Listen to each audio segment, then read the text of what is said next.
Day. There we go. Hello, everybody. This is I don't know, is it the 19th episode? I don't know, was the one that got deleted somehow? I don't know what you're talking about.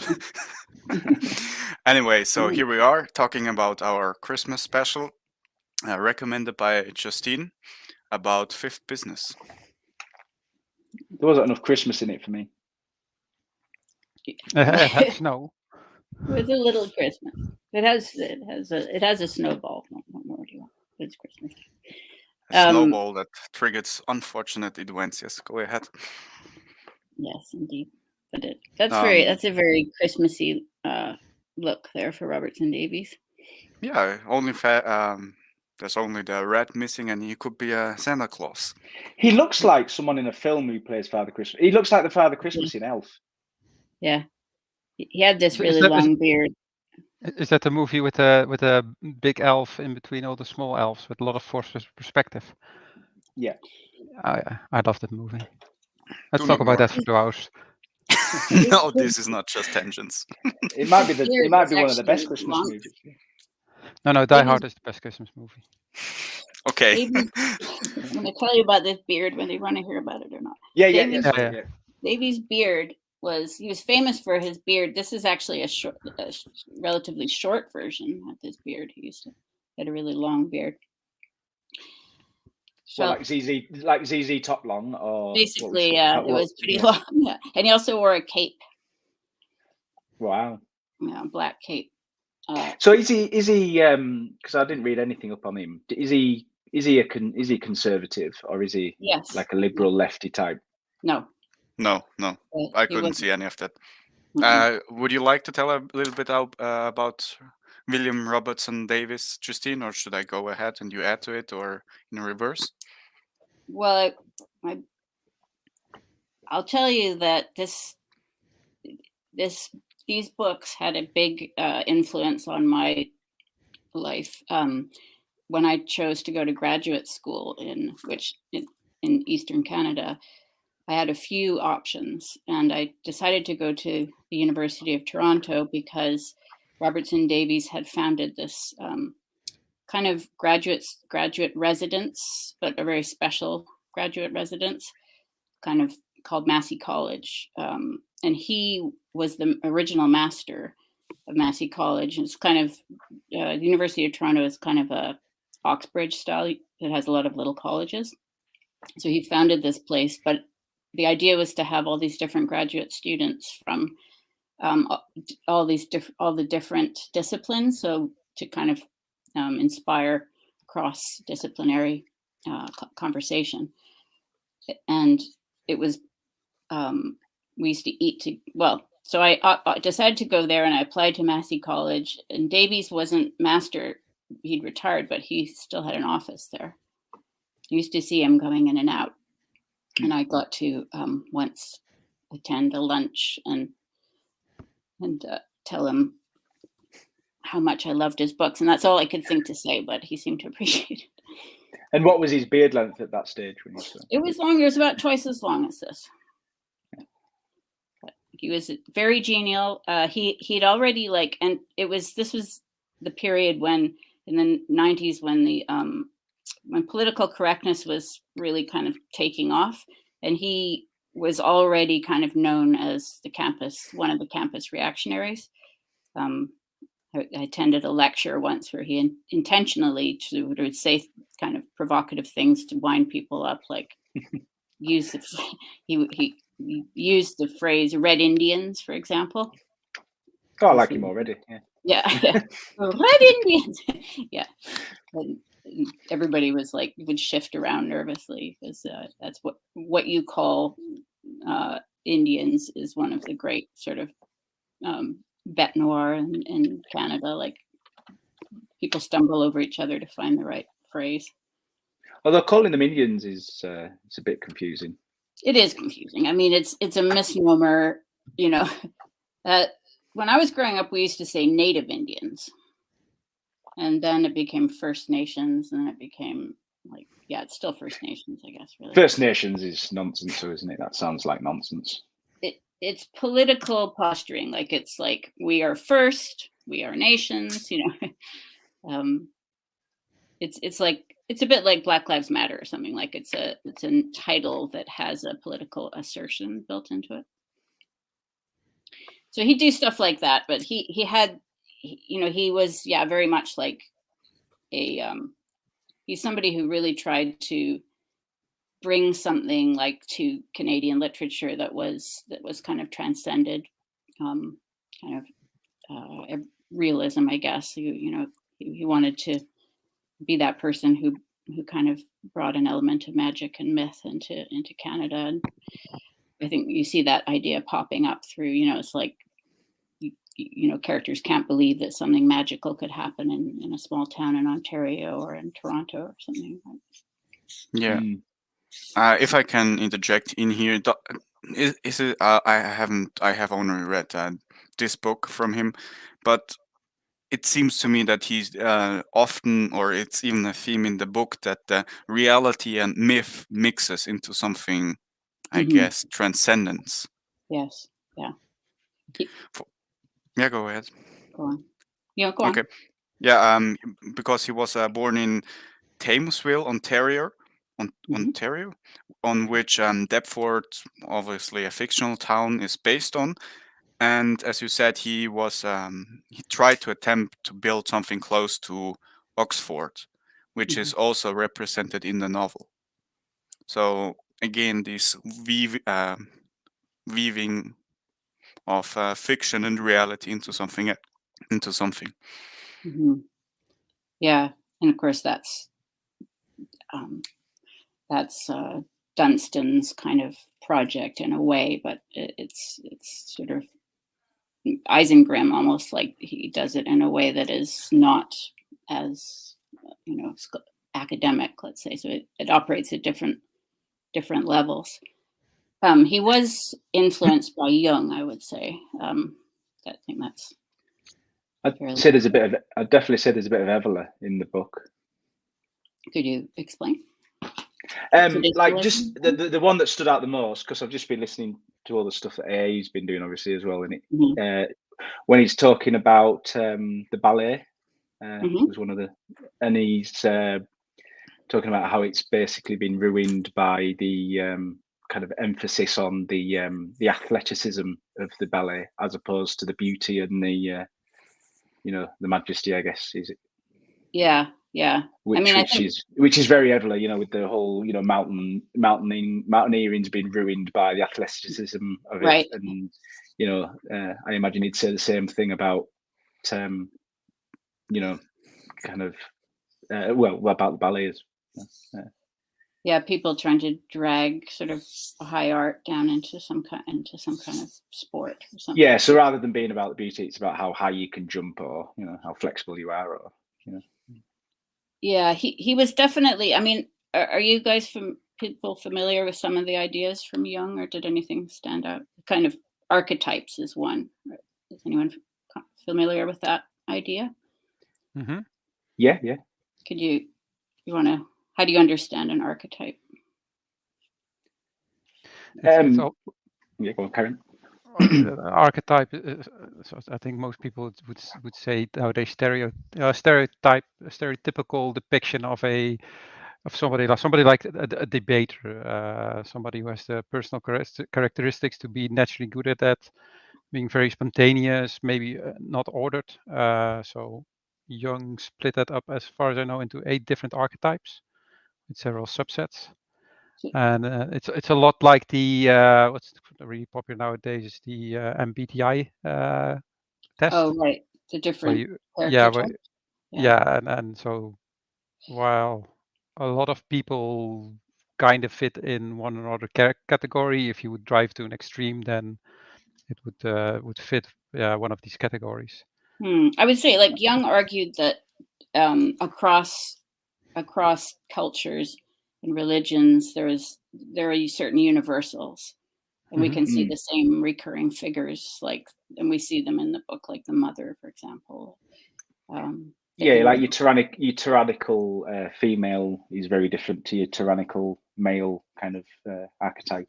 And you have both here. You have like his mother sort of transforms into a fury at one stage, and then you have the opposite is, of course, Mary Dempster incarnating the Madonna to a large degree. Yeah, in the book, the mother's super manipulative, and she's the very kind of. Yeah, it's interesting because she does have some good qualities. Like she is responsible for, bringing Paul surviving, I guess, right? She works hard to make him survive, but then she's so willful, I guess, that Dunstan has to run away from her. Like she doesn't have any control over her. Yeah, like when he gets back from the war, he doesn't want to go back because he knows that she'll just use his notoriety or fame or whatever it is you want to call it to be her own dear laddie. Yeah. Yeah. Parade him around. Yeah. I know that Davies was very influenced by Young, and that he loved those ideas. That he, they're there, and he doesn't reference. I think he does once, maybe. I think he does indirectly reference, like I think he calls Young the Swiss wizard or something like that. He doesn't use his name, but he does reference him once, I think. But it's not very explicit. Was he a family man, or was he just like a lone academic type? I don't know a lot about his family. I believe he was married and had kids. Yeah, right. I believe he was. No, I just wondered if he saw himself as a fifth business. Yeah, I mean, I think there's a lot of him in that character for sure, but I think I'd have to I don't know that for sure, but I believe he was married. Well, the story wouldn't work if he would have gotten married in the book. Yeah. No, he has to have this solitary kind of role where he's the observer, and have almost mythical reference for some women. So if he was married, then he would have a what is called more practical model of the other sex. Yeah.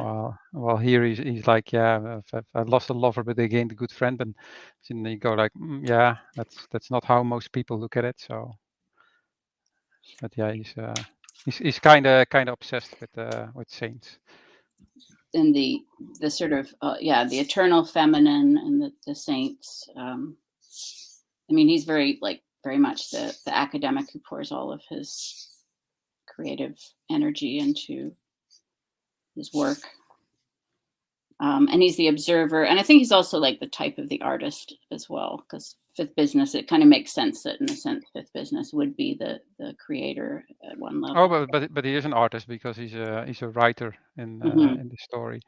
And then you see that with the we haven't even done the summary yet, but when he writes the fake biography, that's pure artistry. Yeah. Because you take a what do you call it? Just a completely made up story to make this magician look like he's more than he actually is, while he perfectly knows his real backstory. Mm-hmm. Or maybe be one of the few people in the world who actually knows his real backstory. Yes, and I think the next one is the next book, The Manticore. I believe that is I think it's from Paul's point of view. I haven't read these books for a long time. It's really nice for me to kind of revisit them. Yes, I think the second between the second is Manticore, and it's from Paul's view, as you mentioned, and the third book, I do not recall its name right now. World of Wonders. Yeah, World of Wonders is about Paul Dempster. Oh no, sorry, Manticore is about Boy Staunton's son David. Oh right, that's right. Yeah. Okay. Regarding my notes regarding William Roberts Davies, he wrote 4 trilogies: the Salterton trilogy, the Deptford trilogy, which we read the first book, and the Cornish trilogy, which is incomplete.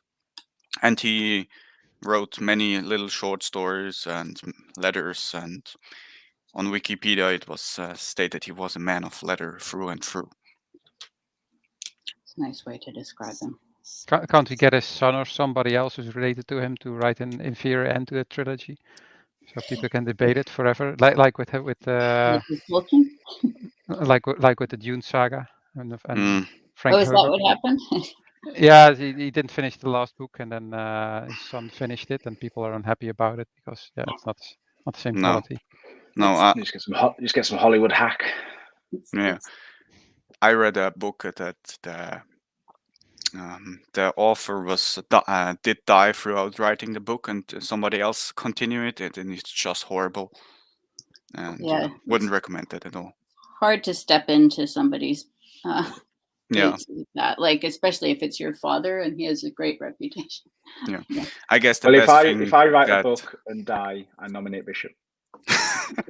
No, I guess what you should do is doing Miss Clausewitz's way. Just praise your man in the opening of the book and shut up and just leave the unedited and not completed sections of the book but just mention it's done. Isn't that what they did with Hergé in this final Tintin novel? I do not know. Or comic book actually. That really? Yeah. Did I think nobody finished it. They just released the sketches, and then the final frame Tintin is cast into into plexiglass, and looks like he's gonna die, and you don't know how he actually will survive. So it ends on a cliffhanger. Oh gosh, I haven't seen that. I'm a Tintin fan. Tintin and the Alpha art, and so it's he's been killed by artists. Would anyone like to summarize the book? Well, we're not there yet. Not there yet? Okay, sorry. We're on to the legacy. As we mentioned, it had a huge influence on Justine, isn't that right? Yes, indeed. Yes. Yeah, go ahead. I also when I wrote a little novel, I was also tried to incorporate some of his ideas into the novel as well, with the same sort of goal. Which was it? Hollywood? No, Utopia? It's called Spin the Bottle, but there's another version that's called The Siren Secret. It's my fiction book, which does have that kind of mythological dimension to it as well. Well, I didn't, it's nothing like as good as Robertson Davies, but it's just another instance of his influence. Like he influenced my, decisions sort of in life, where to go to uni and living at the college and everything. And then also my writing as well. So that's good. You won't find that on Google. You hear that, kids? There are other books on Harry Potter that can influence your life. Yes, indeed, very much so. Well, and he was also very widely international recognized.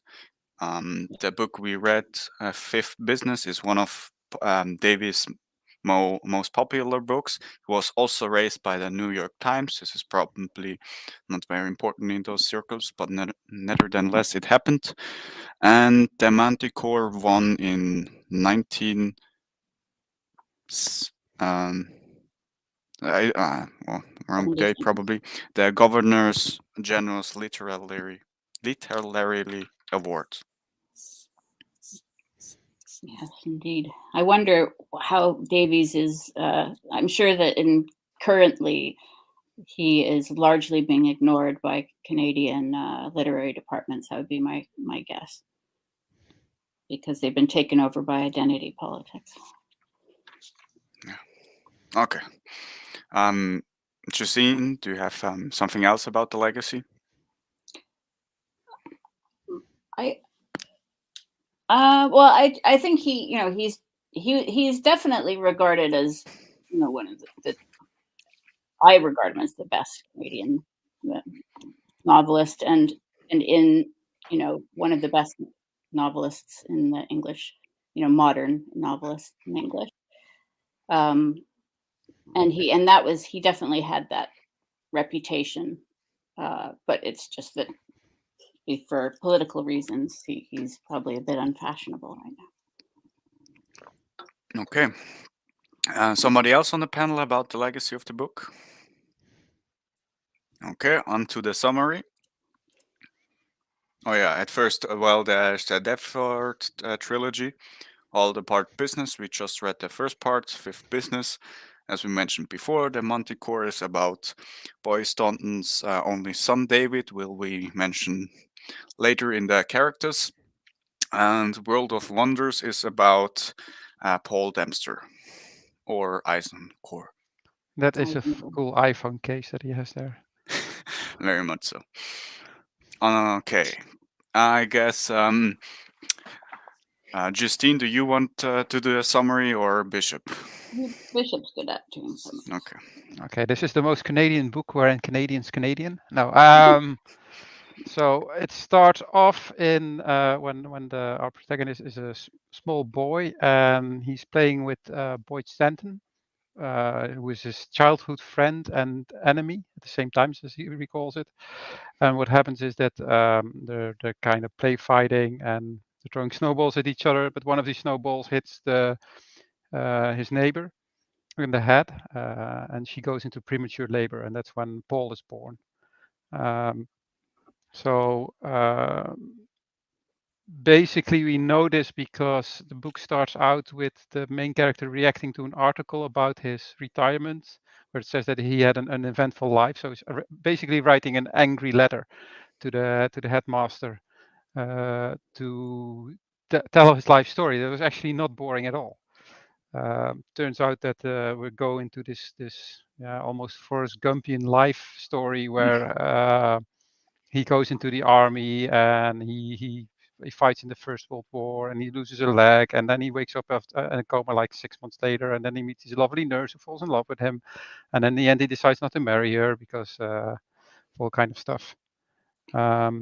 So he becomes a man of science, a teacher. Despite the fact that he's not a Catholic, he's really into saints, which makes him a bit of an outcast. And he's partly into this because when he was a child, he saw his neighbor, the one who got the snowball against her head, and afterwards wasn't really herself anymore. What he thought was performing a miracle. So one of his friends had died and she brought him back to life. And then he wondered if she could be a saint. So that basically became his quest. During his adventures, he finds the son of his neighbor who was born after the snowball fight, and turns out he became a world famous magician. And then in the end, Boyd, who throw the snowball, and Paul the magician get together, and then he reveals that basically there was a rock in the snowball. So and Boyd denies everything. Paul learns of this fact, and then later on we learn that Boyd has accidentally driven into the river with his rock in his mouth, apparently committing suicide, which is really strange. And that's basically almost the end of the book, because then during performance of Paul, it's somebody asks who killed Boyd, and then the answer startles our protagonist so much that he gets a heart attack. I think the modern term is he was Epsteined. Yeah, or Percy Boyd Staunton didn't kill himself. Yeah, that was basically it. So in this magic act, there was a talking head, which would tell the truth, and somebody else who killed Boyd Stanton, and it's a really cryptic one. So it says 5 people killed him, and the last one was the guy who kept the secret and the rock, which is of course our protagonist. So he calls himself Fifth Business because apparently in a fake quote, which is at the beginning of the book, there from some fictitious Norwegian scholar, a fifth business is somebody in a story who's neither the antagonist or the protagonist, and he's not married to any of them. He's just there to be the grease in the story as it is. He helps to reveal the denouement. And so basically, if he wasn't there, then Paul would never have learned that Boyd is responsible for the fact that his mother was had so many mental problems. So, but he also blames himself because he ducked, so the snowball didn't hit him. Yeah, basically it's part Boyd's reluctance to live up to what he's done, and his regret for the fact that he didn't take the hit and somebody else got hurt. And that's basically, that paints those two persons their whole life. And Paul's whole life is painted by the fact that his mother was a social outcast, because after the incident, she did stuff that the very religious villagers couldn't actually stomach. Yeah, and Dunstan also views one of her related activities as another kind of miracle, right? That she has sex with a tramp, and that tramp then sort of has a conversion and stops drinking rubbing alcohol, and goes on to sort of have a mission to help people. And then the third miracle is that she appeared to him when he was in the guise of a Madonna, when he faced death in World War I. That he is like in the mud, and just before he passes out, he sees this figure of the Madonna, but it has the face of Mrs. Dempster. Yeah, they're all a bit shaky though, aren't they? Yeah, well, because technically to be considered a saint, the church considers that you have to have 3 miracles, and those have to be carefully checked out. And so one of his sort of quests is to ask various authorities, mostly Catholic priests, if they think that these miracles count or not. And they basically say that it's probably not, but it counts for you. So, one of the fathers said something like, these miracles count for you as miracles, and they've colored your life with beauty and love, and so they're miracles.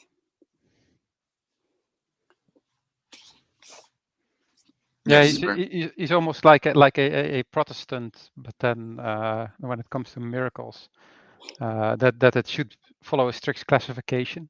While the Catholics are more like, it's a bit more vague and political. And so if it works for you, then it's fine, and then you can see it as a miracle.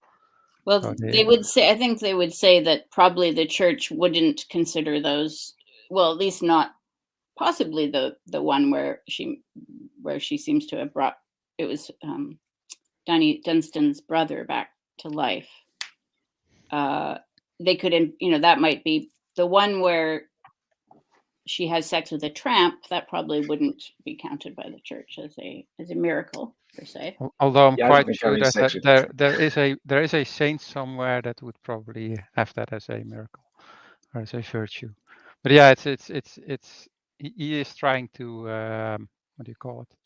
To find justification for something. Mm-hmm. And his guilt probably basically fills in all the blanks that he needs. Yeah, I think he wants, because she's so badly affected by the snowball or the rock inside the snowball, that part of it is he wants to believe that she, even though she was, very much harmed by it, that maybe she was okay in some way, or at least that she became a miraculous healer. Is it a good point to move on to the characters? Yes, indeed. Is there anything else to add about the summary? I guess not. On to Mary Dempster. Now, as we discussed, Trump.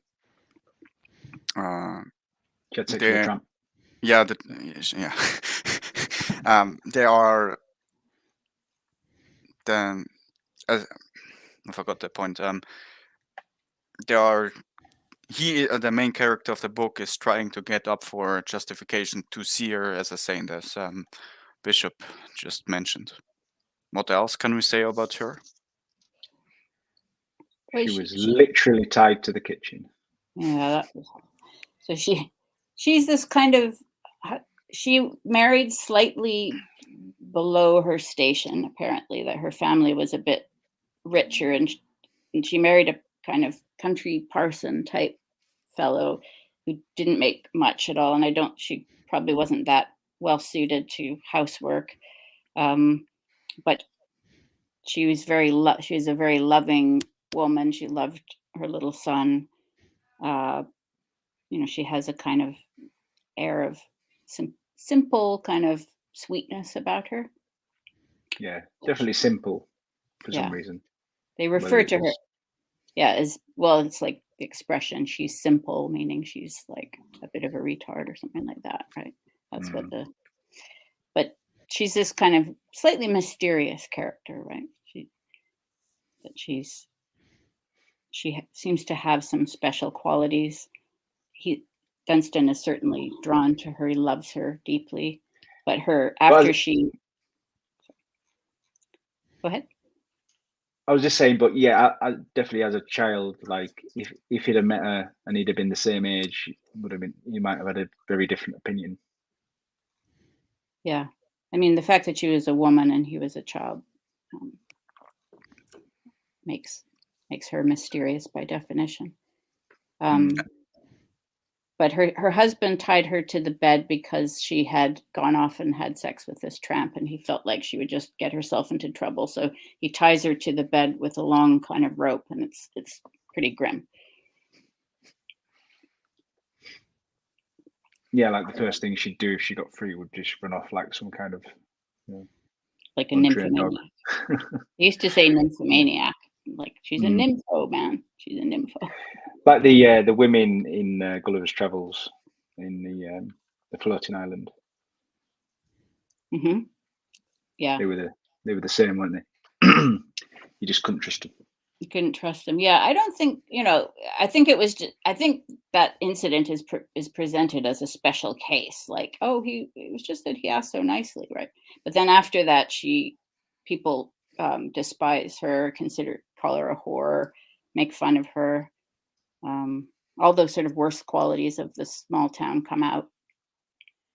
And some of the good qualities are in evidence as well, but there are some kind of kind of cruel people. And it got me thinking, she isn't really a whore. It's simply, she is and she isn't, because I guess she changed that man's life. But on the other hand, she's married and has sex just with somebody because he wants it. Yeah. Well, it was implied that he was going to rape her. She said. Yeah. She said, "Oh, you don't have to be rough about it." I think she's so simple that she basically believes everybody. So she just goes along. So almost like she has very little will of her own in the whole book. Maybe in the end, when she starts to start curse her benefactor, thinking that he's trying to steal all her money. Or steal her, that he's responsible for stealing her son away, or that the fact that she never sees her son again. Yeah, which probably aggravates his feeling of guilt. So because he didn't duck, it's the whole butterfly effect is that her son doesn't see her anymore and basically distances himself. Yeah, her life just kind of gets worse and worse after this. So she has her son prematurely. We can talk more about what Paul is like when we talk about Paul, but he's sort of hovering between life and death, and then but she ends up losing him anyway. What happened to her feels a bit like the inverse what happened to somebody called Phineas Gage, who was a railway worker who got, due to an accident, he got a railway spike through his prefrontal cortex on one side. So before that, he was a really nice guy, but because after that, he was still functioning and he could talk and he could act, but he was just becoming a mean bastard because the part of his brain which basically controlled his inhibitions was gone. Mm-hmm.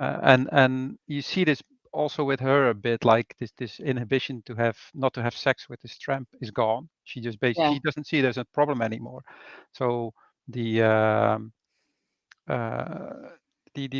effect of the brain damage which she suffered is that she basically can't function in society anymore because she can't adhere to all the moral rules that they have. She doesn't see them anymore. And she also doesn't have the cognitive ability to kind of emulate it. So Yeah. given the fact that Deptford is a very strictly Protestant village, if I get it correct. Yes. With probably multiple churches, that it's very hard to stay. If she would have lived in the big city, then probably she could have blended in more. That's true. Yeah, you can't leave certain things behind you when you live in a small town.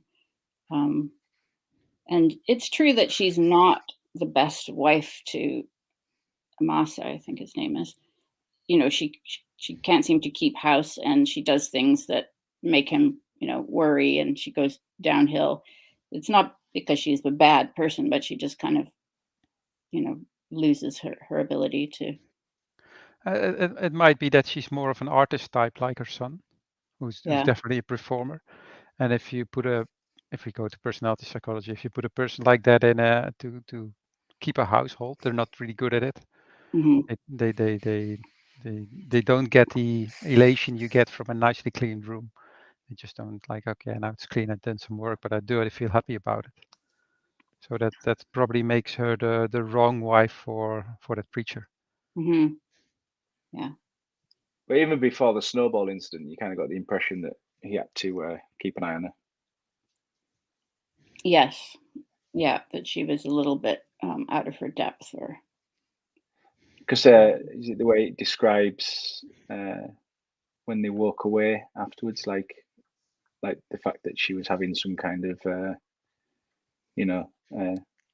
crisis on the floor isn't something that he was, that hadn't happened before. Mm-hmm. Yeah, there's something like he always took her arm and led her away, kind of thing, and that happens. I think it does happen before, or at least it happens repeatedly, right? That he sort of stoically, and then she winds up being institutionalized because her son runs off and her husband dies, and then Dunstan takes that on himself as a responsibility.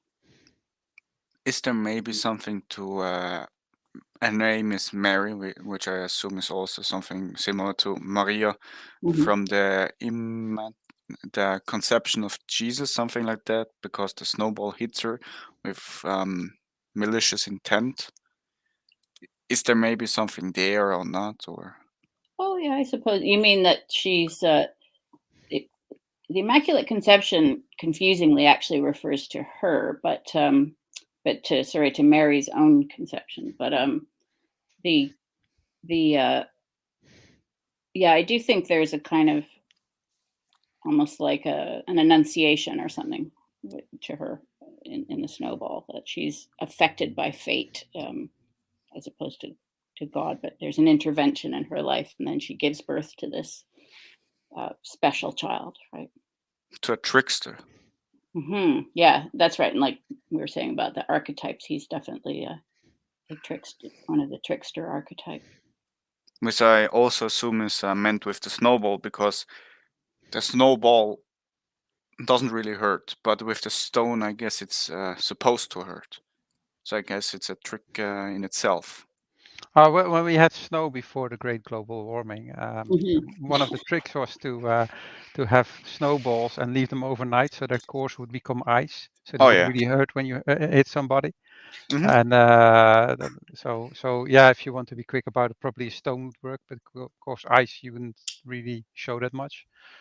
But yeah, it's normally the idea of a snowball is that you just you get hit, but it doesn't hurt. It's annoying, but yeah, if you the stone's really the high time preference snowball, isn't it? The stone. Yeah, the stone is a snowball for the summer, and but if you want to, that stone didn't get there by accident, so Boyd put it there, and he basically wanted to really hurt Dunstan,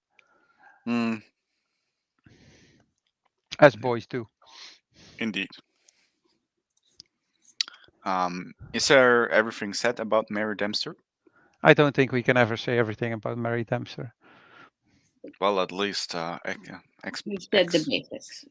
Yeah, get an get as close as possible to the truth. I think we got pretty close. Yeah. So she's not really an active player in this story. Yeah. But she does have an important role. Yeah, but in this book as well, when I did the characters together, I don't try to start with Dunstable because everything is gone. But on the other hand, how do you organize those? Because they're all interwoven anyway. So I'm not trying to apply the difficulty, but it's not that easy just to put them in an order or try to logically connect it and bring it to a point, I guess. Yeah. Because everything is interwoven, and even the tramp that has sex with Mary Dempster comes back as I guess he works for the Heilsarmee, and does good, I guess. So even he comes back in the end, and this theme is everywhere. There's almost everybody transforms in the book. They change their names. This is also almost all of the character get renamed at one point or another. Or they have some kind of conversion experience, and they become another person, or they deeply, change. I guess we can later, when we come to that slide, to Magnus Eisengrim or Paul Dempster. This topic is very important because he renames him. It becomes a magical musician for whom Ramsey does how you call it? I get the lore around him, and it's completely fictional as well as some leniency on the truth. Yes, Bishop, go ahead. You had something to say. He transforms so much that he completely has a new autobiography written about him, which is completely fake.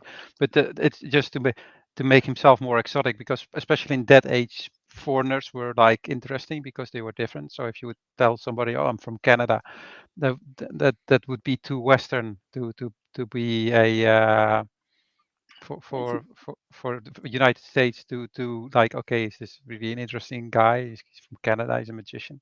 But if he's called a Magnus Eisengrim, that's already like mysterious. And he was born on some step, and he almost has this what do you call it?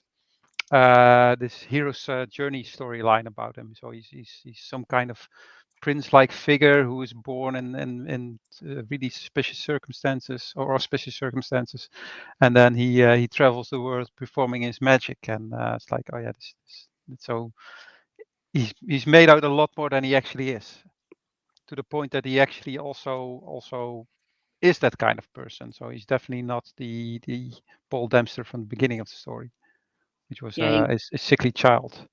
He definitely steps into those shoes. He becomes that mysterious person. But there's he knows that people want mystery. They want something to feel awe about, and they don't want you to rob them of that. They want, so there's a lot of gray area between lies and truth.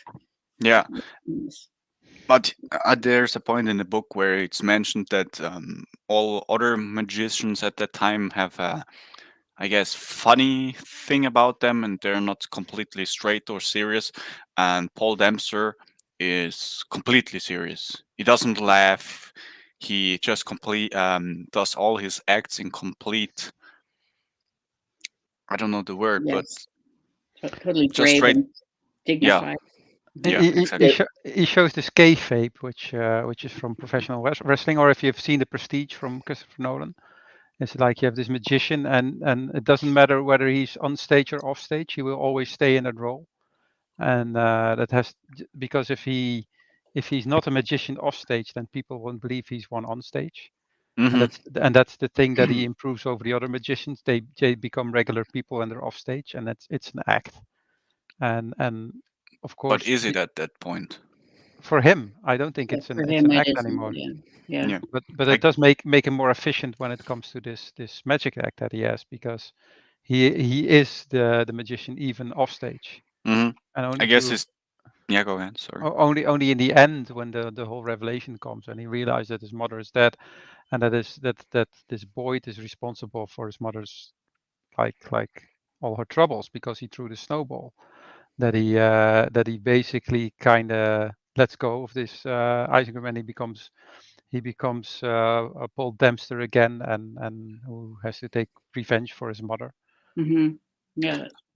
I guess with Paul Isengrim, he gets a new personality, where he transforms into new personality, and I guess after he presumably killed Boy, he becomes something else, doesn't he? He's a combination of Paul Dempster and Magnus Isengrim combined, or isn't he? Yeah, I would say so. Yeah, he kind of accepts again the fact that he was Paul Dempster. He buried Paul Dempster for a long time, and that's also why he didn't go to see his mother. Yeah, and then he sort of takes like responsibility for her in revenge, in the form of revenge, but at least he does something for her, I guess. He feels like. Yeah, go ahead, Justine. Sorry. I just wanted to say that. No, you say it first, because I want to sort of slightly change direction. What were you going to say? Okay.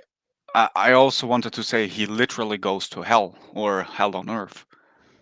I guess in the book about World of Wonders, it goes more into that, but it's mentioned that he's Oh, he has those terrible. I mean, he gets raped or by sexually a pedophile. abused. Yeah. Repeatedly. Yeah. Yeah, which like also sex slave to this conjurer. The whole Carney thing is very well described in this trilogy. I was struck by the description of him as a baby.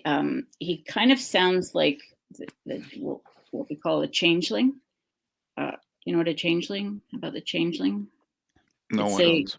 So there's this idea that certain babies had been swapped by the fairies. So if you had a baby that was kind of weird, like funny looking, eerie, or maybe had some problems, it might be considered a changeling. And the idea was that the fairies had taken away your baby and replaced it with a weird fairy.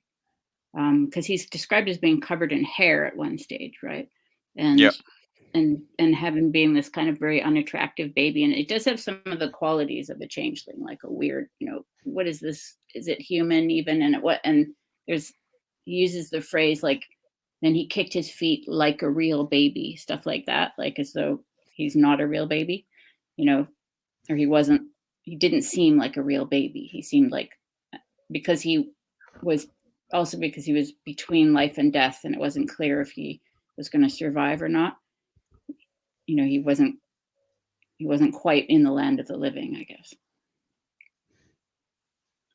So he has some of these uncanny kind of weird qualities as a small baby.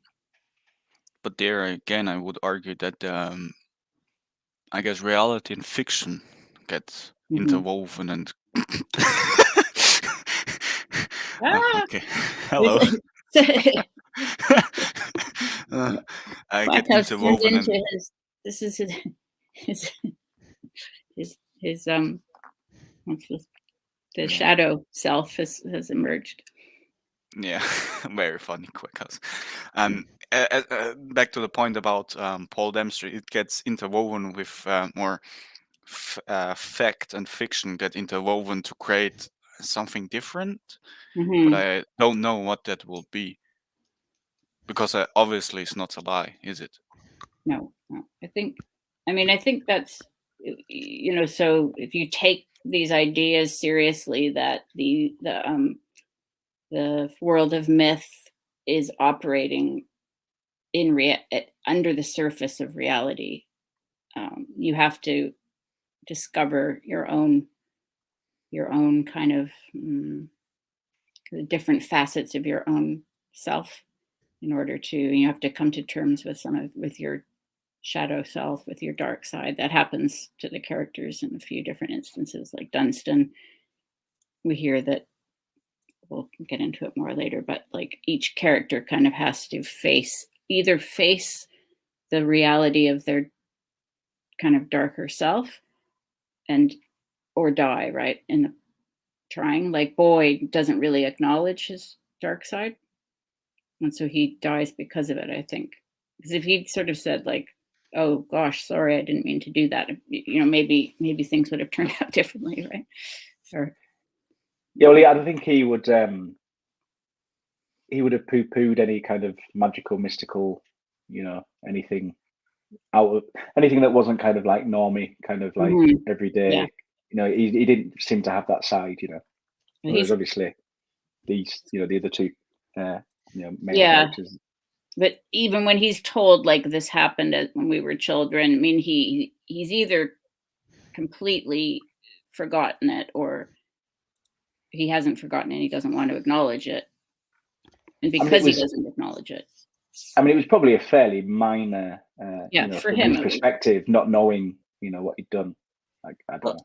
A lot of kids who are bullies or like kind of rough little kids, they don't remember any of this stuff. I've noticed that. Like I've spoken to people who, I grew up with, and you kind of remember them being quite hard little kids who are, mean to other kids and so forth. And they usually forget it all. It's like, because they had a great time. Yeah. Maybe we would save that point for later. I guess we go on to a different character. Is there something else to be said about Paul Dempster or Magnus Eisengrim? Right now. Okay. Come back to. Okay, good. If not, we go on to Liselotte Witzelpützli. Yes, is Swiss, and she's probably from Geneva because there's where the Calvinists come from. Mm-hmm. That's true. But she's also mentioned that she's hideously ugly, which is quite funny. It's kind of interesting, isn't it? Why do you have any ideas about why she is hideously ugly or what that means?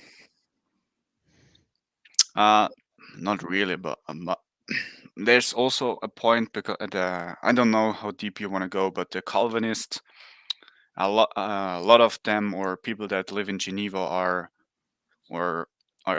because in Geneva there's the whole watchmaking business, and those are French Huguenots, so basically French Protestants. Mm-hmm.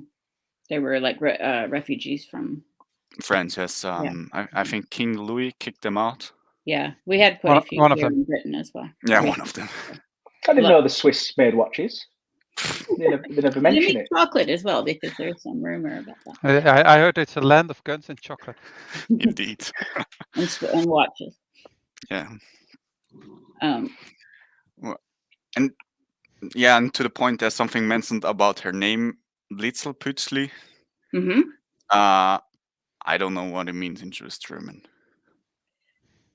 Maybe because I'm not from there where they speak the really special Swiss German, but Pützli maybe could mean pond, a small, but I'm not sure. I wouldn't put my hand in a fire to say about that. Explained at some stage what it's supposed to mean. I've forgotten what it was. I would like kind of one of the reasons I think that she is like ugly to Ramsay, and we don't really hear necessarily everybody else say that she's ugly, right? But I think she's ugly partly because, I mean, you remember at one time she's characterized as, in a jocular way, as the devil. I met the devil. Yeah, later on he's mentioned that. Oh yeah, this and he pulls how you call it, the priest. Mm-hmm. Or he's not really a priest, but no, I think he is. Yeah, that he has to pluck the devil at his nose and shake it, and at that point you will walk with the devil, and the devil will no longer how you call it, tempt you. Power over you. Yes, right. Yeah. Well, he characterizes her as the devil, and I think like we could look at this in Jungian terms as she is the one who brings out or points to his shadow side. She makes him, like, when he's around her, he's the opposite of how he usually is. He talks all the time, right? He reveals secrets, and then he's sort of got this infatuation with Faustina, a conventionally beautiful young woman, and it's it's kind of a ridiculous infatuation, and Lieselotte is like the ugly woman, right? Like the opposite. She's both the opposite of Mary Damford, who is a saint, and she's like the devil. But at the same time, they both share like what's it called? Lieselotte offers Dunstan sex at one point, and in this respect, she's kind of similar to Mary. So it's a bit odd how he treats her, because it's not that different, but just purely due to the circumstances, and he's not responsible for that. He basically looks down upon her. He takes this as, well, she kind of sort of like, they get into a fight, right? An actual physical fight. She kind of tries to press her attentions on him a little too hard, and he ends up beating her off. But this doesn't ruin their relationship. They kind of make up. But I guess she's just the devil in that, not in the kind of most frightening sense, but in the sense that she's the part that she makes you look at the things about yourself you don't want to look at, forces you to acknowledge those things. Well, she might be one of the few persons who actually gets to what's his name, to Dunstan, to who he really is, and not a personality that he actually built because of his guilt complex. When he's with the troupe and the magicians, and when he has his infatuation, for a while he starts acting normally. He calls it he's beside himself, but he basically is no longer really bothered by the stuff that normally bothers him, and he writes this fake biography, and so he's maybe confronted for the first time in a long time with his real self, which he just kept suppressing all the time. Yeah, she tells him, like, acknowledge that you're a human being, and that you can make mistakes, and like you have appetites like any other man. Yeah. And he hates it. Yeah, and he hates it. But like, from his perspective, though, like he's, I've kind of seen it in real life, but because she's so hideous, like she knows she's written off, from a looks point of view, and he isn't looking at her. He isn't intimidated by her looks as he is with the other girl, Faustina. Yeah. So they're both coming from. He's not trying to impress her. She's not a man, so he's not kind of like competing. He's not intimidated by her looks. It's like, it's a weird kind of it's a funny relationship. It's kind of a good relationship in a way. I mean, they're. But what you also see is that Faustina, she has her looks and maybe nothing else. And Lieselotte is a competent woman who can do a lot of stuff. She's just not attractive. So she's successful in a lot of ways, but not when it comes to love. Yeah, but like I say, because it's not a man, he hasn't got that aspect to compete with. It's also probably because for the first time he has to deal with a woman who's not his, like, oppressive like his mother, or somebody he sees as a saint like Mary Damford, and because even the nurse is somewhat saint-like. He talks about her like she taught me in many ways, and and basically he doesn't want to hurt her, and that's why he breaks off the relationship. She's a little bit too much like his mother, just in the sense that she wants to control him or something, or he fears that she also a caretaker. So his mother was a caretaker, and this nurse as well. And Lieselotte is not a caretaker, and instead of that he doesn't want to hurt her, he gets into a physical fight with her, and and she stand up quite well actually, if I remember, because she's really masculine for a woman. That's at least the vibe that I get. Yeah, and like a man, she doesn't like. My impression is that when men have a physical fight, that they're able to make up afterwards. Better than women. And women usually will hold a grudge. We don't get into physical fights as much, but if we get into any kind of fight, we hold a grudge. It's hard to make up. Yeah. With men, it has to be over at some point, because otherwise people would die. So there's this limiting factor. So if you because there has to be a way to de-escalate the situation. I think in the Netherlands we call it biertje. So basically you want a beer. So even if you have somebody who we have been at odds with the whole day, if you just ask them if they want a beer, then everything's forgiven, which is it's admirable. It's admirable. It makes cooperation on long term easier. Yeah. Back to Lieselotte. She tempts Faustina, and Faustina is the obviously female name of the devil in Goethe's book Faust, which is Faust is the professor, but he's tempted by the devil himself. Yeah, it's interesting that she's called Faustina.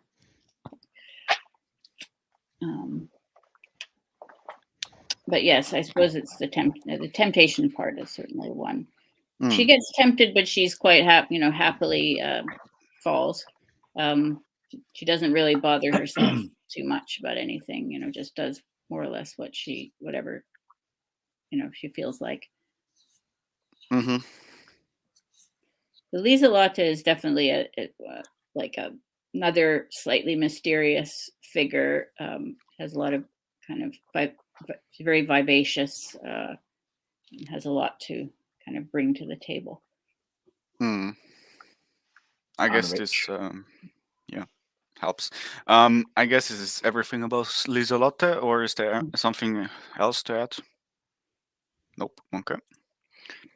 On to Lelola Shonten, which was, I guess, first love at sight with Ramsay, but she gets married to his best enemy and friend. What does she symbolize as something like a bridge between them, or is she just a pawn in a queen's game, or what is she? Well, they all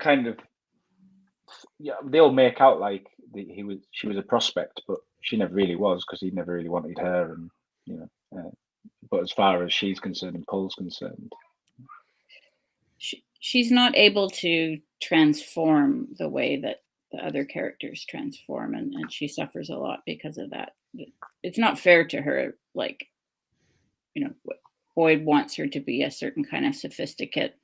She's not really able to do that, and she just always suffers because of his disapproval. She's not good enough. Yeah, and she doesn't get a new name. Yeah. So there's no.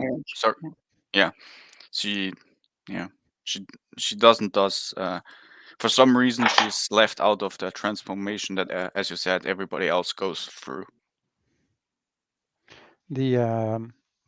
She is somebody who likes Dunstan a lot.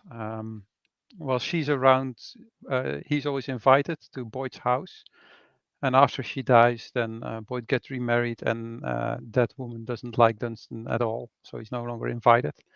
And this basically causes a rift between the relationship between him and Boyd. So she's kind of the glue that keeps the relationship between Boyd and Dunstan together for a long time.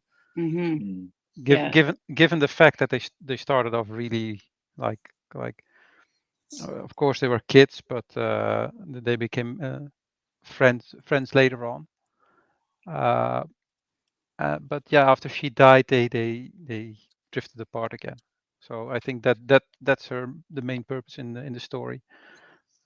There is some mutual attraction. There's a bit of a love triangle going on indeed, but it never goes anywhere. So I think for a while he walks with her up and down the street, before he goes to war, and he comes back as a hero. But then she married Boyd, who is I think he also has like done something in the war, so he's also a hero, but he's not as big as a hero as Dunstan. Oh, So he's Wait, actually a is- hero. Hmm? He's actually a hero. He earned a Victorian Cross, which is, for American views, is the Medal of Honor. Yeah, Canadian. the Boyd did that, Canadian. right? Being a Canadian, but Canadian. Yeah, it was, I mean, he did it by helping the war effort, from a nutrition standpoint, didn't he? Yeah, he what was did. very, very good. What do Well, you call it? Businessman. Dunstan gets the Victoria Cross, right? Yes. And then, Dunstan gets it because he single-handedly took out a gunner's nest at what is it, Passchendaele? Yeah. Well, he just shoots them in the back. Oh yeah, he accidentally walks in and shoots him in the back, but in the fog of war. But given the fact that Passchendaele was a quaint Belgian village which has been reduced to colored mud, and then they rebuilt everything. It's quite heroic. He didn't feel like it was that heroic because he basically said, yeah, I kind of walked in on accident, and then I just shot him. But yeah, that's he could also have run away, of course. But you'd also say that the other guy actually saved more people by, stopping them from starving and getting malnourished. Yeah, but is that a heroic action? No, he made a lot of money from it, didn't he? I guess.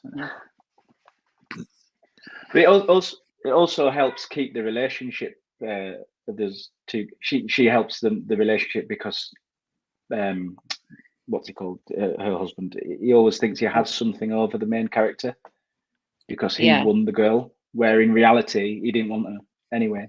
But he kind of lets him think that, and kind of lets her think that too, which is good and bad for her. I mean, she always thinks that, Dunstan loves her, which is flattering in one way, but then she finds out that he, doesn't really like, not that it, remember there's a moment where she kind of wants his attention because Boyd has gone off and like abandoned her and he's having a bunch of affairs.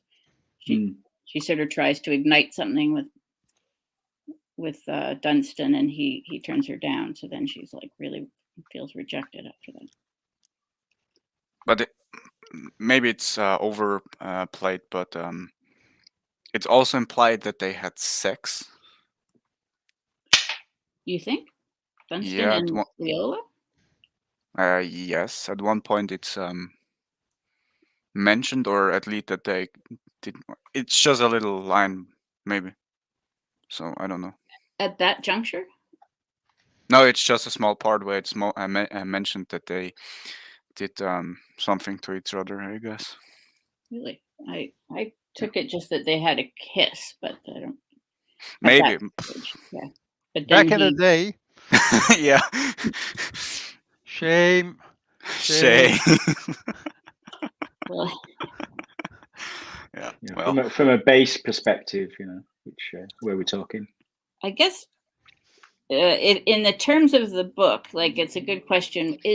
Was it stingy of it, like assuming they did not have sex? Is it stingy of Dunstan to turn her down, or when she's feeling low? Because considering that he admired Mary Dempster for having sex with the tramp when he needed it, and Leola wants to feel reassured that somebody desires her, and I think he turns her down after kissing her. But if he was somebody who had really good knowledge of how people work, then he wouldn't have turned her down.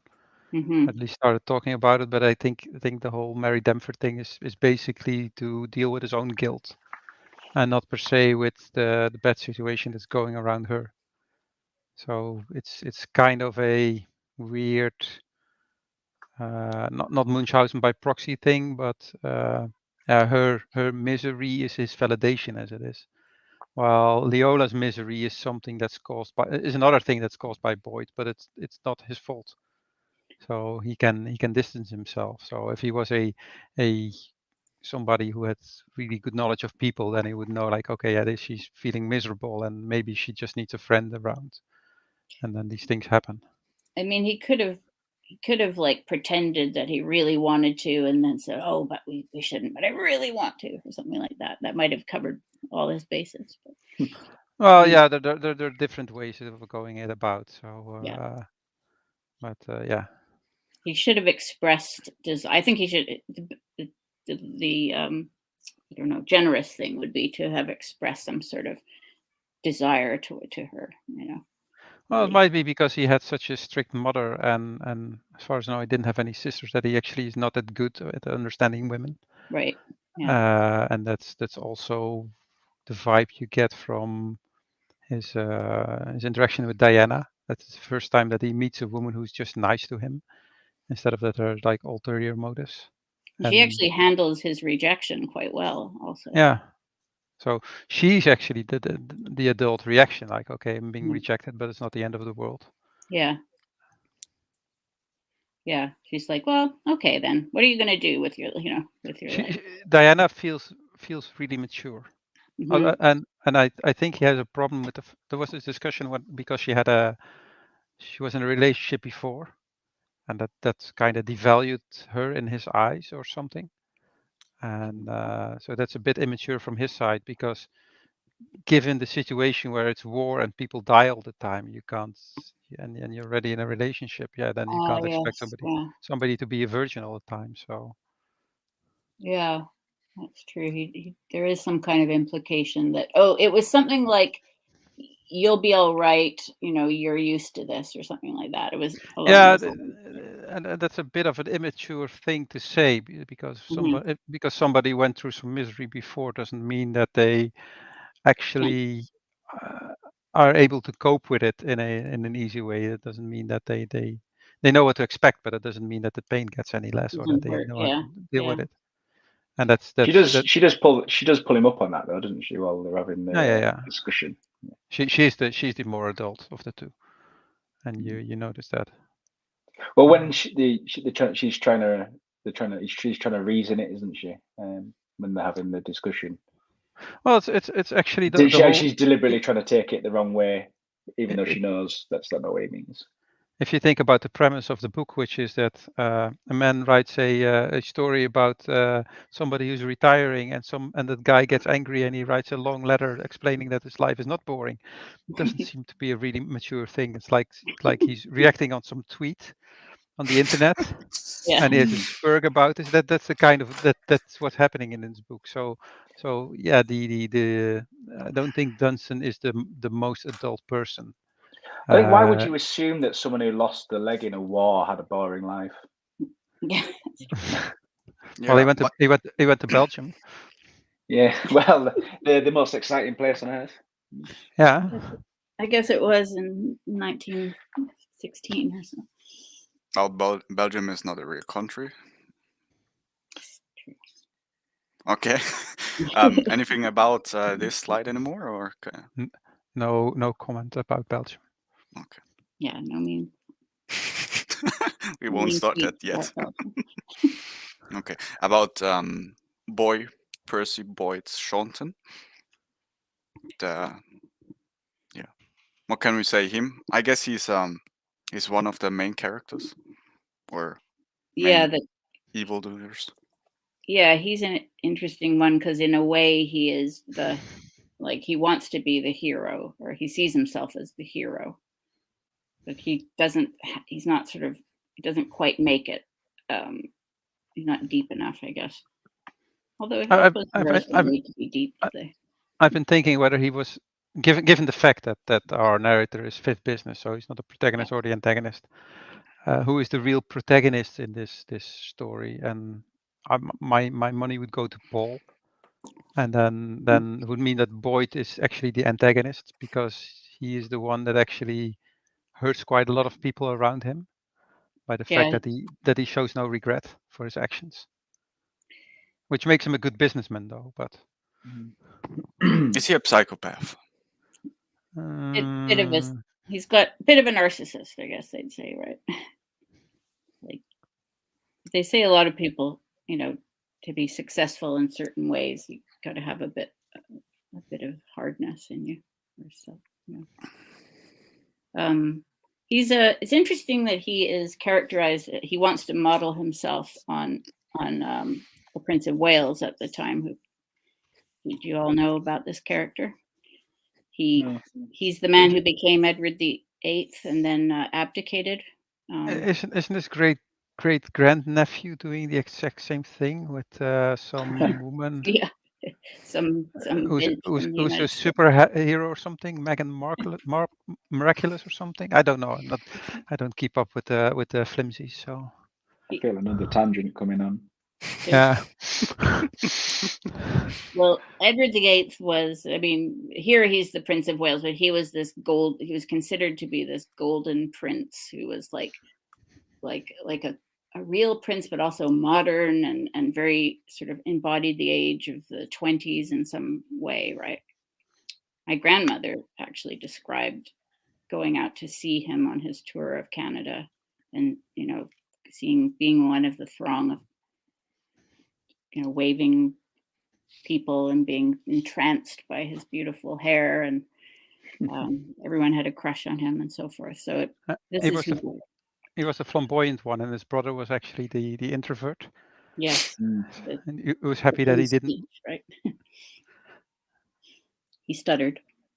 Yeah, he was the one that he was happy that he didn't. He was second in line, so he didn't have to become king. So yeah. And his brother blew everything. Yeah. And then there are all these rumors that he was a member of he was an actual Nazi as opposed to. Well, he waved very politely in Germany. He was received with honors by Hitler. He felt that Hitler was a fine guy and stuff.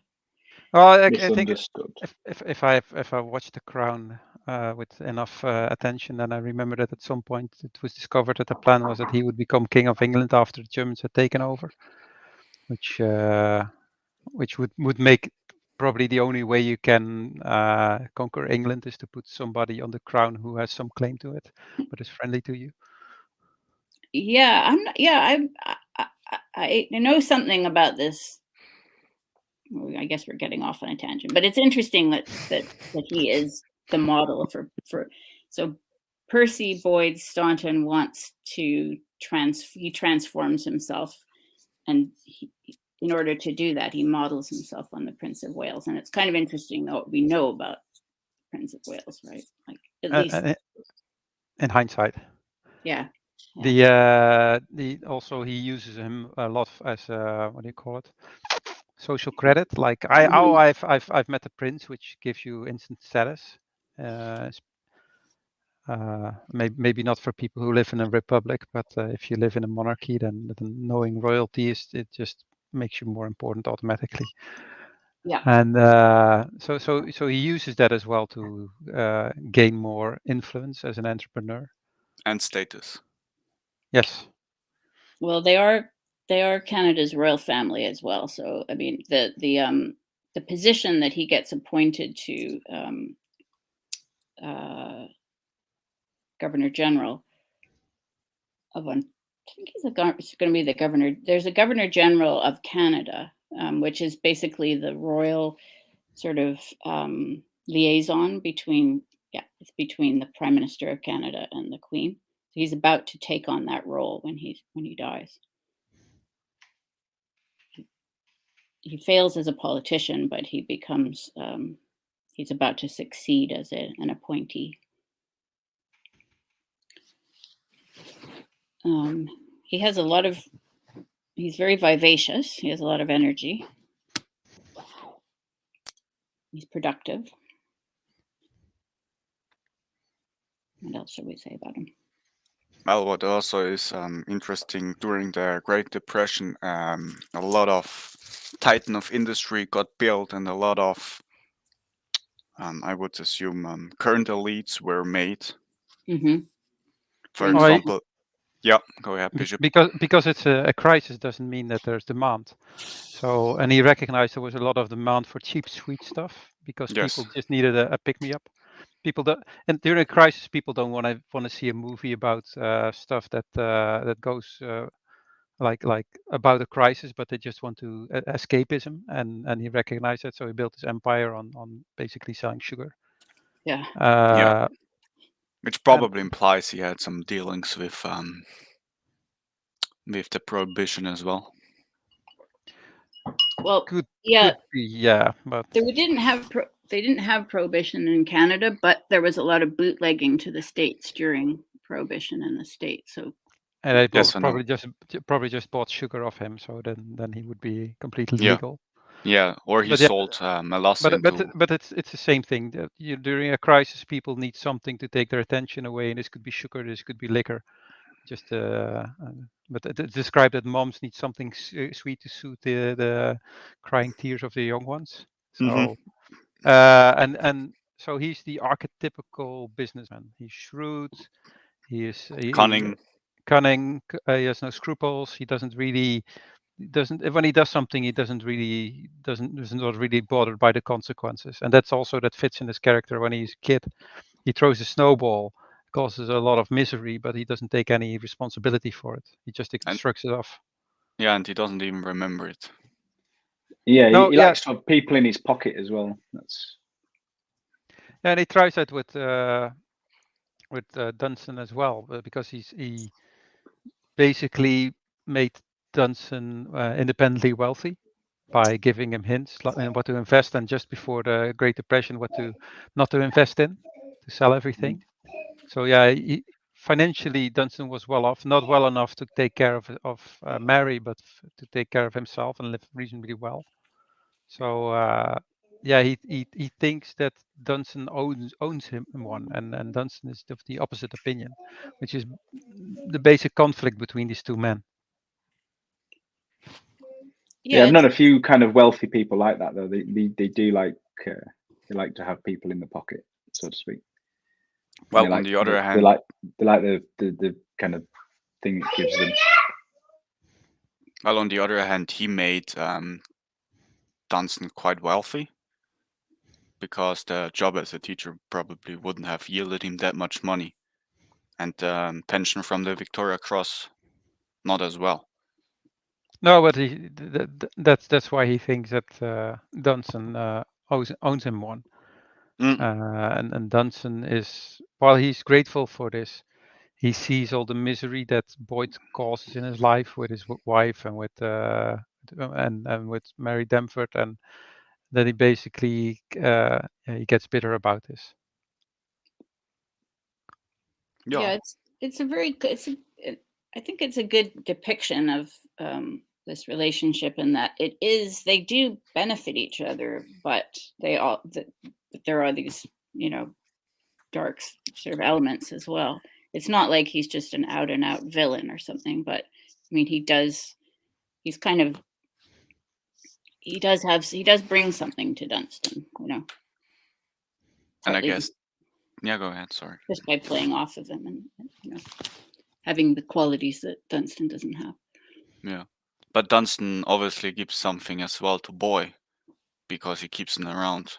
Maybe like a pet, but even you have to enjoy a pet, I guess, to keep around. Yeah, I think they are mutually beneficial to, but each one sort of maybe values his contribution more than the other one. Like.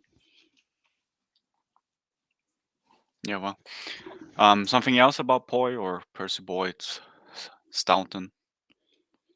He doesn't want to get old, and it's hard to be a boy who's 60. I think that's part of it. That's why he also marries a really young woman who, and this is the mistake of many powerful men, that they marry somebody young who then tries to influence him and take over his life. Doesn't he try to marry a feminist and she ruins him? I mean, the feminist, she's a progressive, right? Same old. He's kind of a progressive as well, although he's just whatever is kind of powerful, I guess, at the time, and progressivism was. Yeah, I guess this kicks something else up. He's also a libertine, which is, I guess, a justification for him to get sex, or easy sex. Yeah, he has this that's his philosophy is Yeah. libertarian. Yeah, which also goes into the next book, Crime and Punishment, where both of the famous, I wanted to say, the rich ones are also libertines and have a craving for sex, I guess, or indecent behavior. Yes, it's like a feature of the elites over the last couple. Have you heard of Epstein? Apparently, this stuff. Yeah. We talk Or about like your Tiger Woods of the world, and yeah. I guess if you have no Rick, what is the I heard some were saying that the elites do what the broad population does about 20 years beforehand. I guess it's roughly. Yeah, or even more. I mean, I found in my studies of the 1920s that almost all the ideas of the 60s were there. They were all popular at the time. It's just that they weren't as widely practiced, although they were fairly widely practiced. But yeah, and slowly they trickled down to the broad masses. I guess it's. Do you think it counts for if you went back to that 40 years ago, like the prevalence of tattoos now? One thing you notice, everyone has tattoo now. One of the tattooists, they were saying that the most popular demographic for tattoos is kind of like the 40-year-old woman who's never had one before. Like that was like a huge part of their base. When I was young, it was like low-class people and sailors. They had tattoos. So, but now everybody has regular person, if you would have had a tattoo, you would be like you wouldn't get a job. Yeah. And nowadays people just have them everywhere, and it's been really normalized. So yeah, but even sorry, go ahead. I might be the odd one out nowadays, not having one, but then again, I can't imagine what to put on my body, which I would agree with for the rest of my life. So and it's expensive as well. That's just a matter of perspective. What's expensive is getting it removed, which I'm doing. I have my only tattoo. I'm getting removed, and it's incredibly painful and takes a very long time. Good. Yeah, one of my wife's wife's cousins has a history of getting terrible tattoos. In fact, most people I know with tattoos are trying to get rid of the first tattoo. Yeah. At least. Yeah, there's a lot of money to be made in tattoo removal if you can come up with the right. Would you like to share what that tattoo is about and why you get it, or is that something you won't share? Well, I guess it's your nothing like it's not even anything that I. It's a little Sacred Heart, and I still I love Sacred Hearts, but I just don't want to have a tattoo. I just regret getting a tattoo. Now it feels unfeminine and creepy. So okay, very slowly, very slowly. Telltale heart then. Yeah, the heart on my sleeve. Okay, I guess this is everything about Boy Percy Boyd Shaunton. On to the next slide. No, I went one back, sorry. Or... Oh no, there, I was right. Diana Morfleet, which was the nurse, Dunstable nurse. got into a relationship, I would say, after he got wounded during the war. I guess she's something similar to Leola Staunton, but to Dunstan. Would you agree with that or not? I mean, she's a little more, just as a character, I think she's a little more upper class, I guess, than Dunstan. So he goes to charm school through her, if you know what I mean. Like he learns certain manners and kind of ups his game a bit because of his association with her and her family. But he is, she's his opposite number in terms of romantic pairing for sure. It's just interesting that with Boyd, Leola, he marries Leola, but he wants her to he views her as needing to come up to his level, and that he has like a lot to teach her. With Diana, she's actually kind of teaching Dunstan most of the time. Yeah, he drags him up the social hierarchy, I guess. Mm-hmm. Yeah, so she's a bit more posh, or quite a bit more posh than him. And the family, he thinks that the family probably don't approve of him that much, probably. But I think they would have. It's not like a total disaster. Well, given the fact that he became a scholar afterwards, yeah, he probably would have been a good fit. And they seem to get along well. It's just that, yeah, he was, I think he was too immature and basically rejected every woman who wasn't like, well, I'm getting really Freudian here, wasn't like his mother or like his ideal mother. Yeah, in his mind he was already married to Mary Demford in some way, if I might describe it like that. So basically he was rejecting her because that there was already something occupying him in his mind, that there was already a different woman, and that he would kind of be cheating on her. So that's why he didn't. That it wouldn't stick.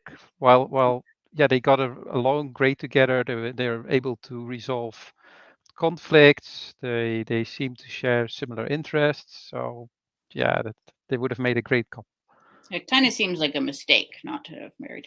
Yeah, that's the way I kind of got it after in hindsight. He doesn't see it as a mistake, but if you would look like, well, if you want to have a family and such, then this would have been a good opportunity, and should have stuck with it, because so many things actually worked. Yeah, he does at once when he's back in Canada. At one stage, he kind of has second thoughts, but then he doesn't. I guess Defford wasn't ready with him yet, so. Yeah. Yeah, it's kind of it does seem like a bit of a missed opportunity, but she's also a little bit too much like, well, in his mind, she's a bit too much like his real mother, because she's too, she feels like she owns him, but it's not really fair on her. It's just that, she doesn't really she doesn't mistreat him as far as I can tell, but no, but his mother basically was a nurse as well. Maybe not an official one, but that's the role she did. She would take care of people around her. Mm-hmm. So when Paul was born, she was the one there all the time running the house, and so she saw it as a good Christian virtue. But yeah, in effect, it was the same. And so yeah, maybe a nurse was too close to his real mother for him to be comfortable. And this is one of those immaturities that he should have realized, like, okay, this is not my mother, this is a different woman. Yeah, he hadn't sort of thrown off his mother problem. Also, when he hears that his parents died, he's quite aloof about it. Like, okay, they died. Yeah. So, in a pandemic. So back when we had real pandemics, and that's the end of the stream. Yeah. We're still live. Thank God. No, but they died during the Spanish flu, and it's like, yeah, lots of people died during the Spanish flu. Basically his reaction. But I guess if you just came back from Passchendaele, then you might be a bit more aloof about death, because you've seen so many people die around him. Mm-hmm. So, but that's so yeah. In that respect, he became a man and an adult in that way. But it doesn't mean that emotionally he's there. Yeah. And that's something that I don't think even got up to the end. So that's also the reason probably why he got into a fight with what's her name, the Swiss woman, the ugly hag. Yeah.